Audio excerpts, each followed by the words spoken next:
हरियाणा के मुख्यमंत्री नैब सिंह सैनी ने प्रधानमंत्री नरेंद्र मोदी की मन की बात कैथल भाजपा कार्यालय पर सुनी और उन्होंने कहा कि नरेंद्र मोदी ने महाकुंभ को एकता और समता समरसता का और असाधारण संगम करार दिया है।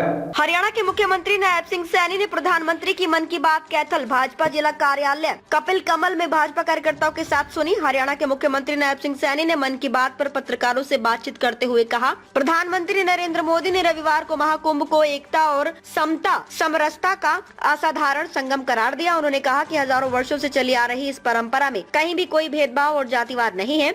आकाशवाणी पर हर महीने प्रसारित होने वाले रेडियो कार्यक्रम मन की बात की 118वीं कड़ी और साल 2025 की पहली कड़ी में अपने विचार साझा करते हुए उन्होंने महाकुंभ में युवाओं की बढ़ती भागीदारी का जिक्र किया।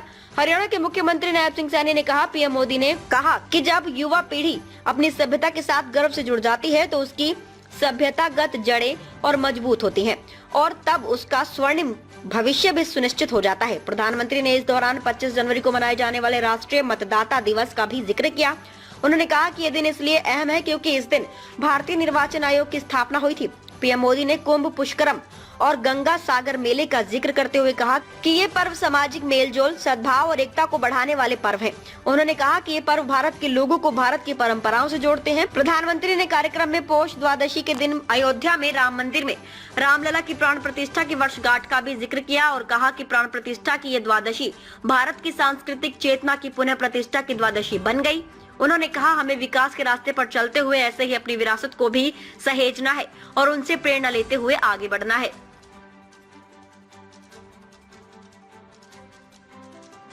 किसानों को लेकर बात की गई है, हर वर्ग का ध्यान।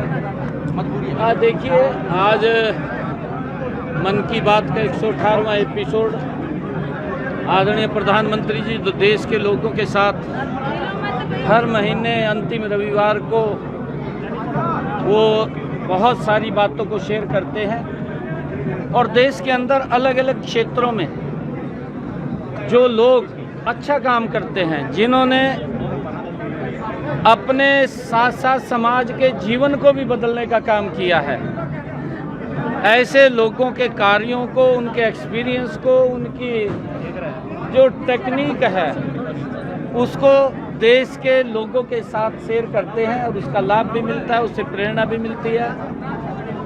मैं ये कहना चाहूँगा कि हमें ये मन की बात का कार्यक्रम हर महीने आदरणीय प्रधानमंत्री जी के साथ जुड़ करके देखना चाहिए, जिससे कि हमारे युवाओं को भी लाभ मिलता है, हमारी बहनों को भी लाभ मिलता है, महिलाओं को लाभ मिलता है, किसान को लाभ मिलता है। हर क्षेत्र में जो व्यक्ति काम कर रहे हैं उनको कहीं ना कहीं जो देश के अंदर अच्छे काम कर रहे हैं उनके साथ जुड़ करके उनके एक्सपीरियंस को देखने का और समझने का मौका मिलता है। मैं आज इस मन की बात के अवसर पर इतने कार्यकर्ता हमारे आए हैं, उनको सभी को बहुत बहुत बधाई देता हूं। नेताजी सुभाष चंद्र बोस का जिक्र भी उन्होंने किया, क्योंकि 23 तारीख को नेताजी सुभाष चंद्र बोस जी की जयंती है और उन्होंने किस प्रकार से उनका अंग्रेजों के प्रति उन्होंने एक आज़ाद हिंद फौज बना करके भारत को आज़ाद कराने में अपनी महत्वपूर्ण भूमिका अदा की है, उसके ऊपर भी जिक्र किया है। और हम सब ने इस मन की बात के कार्यक्रम के साथ जुड़ करके उसको देखना चाहिए।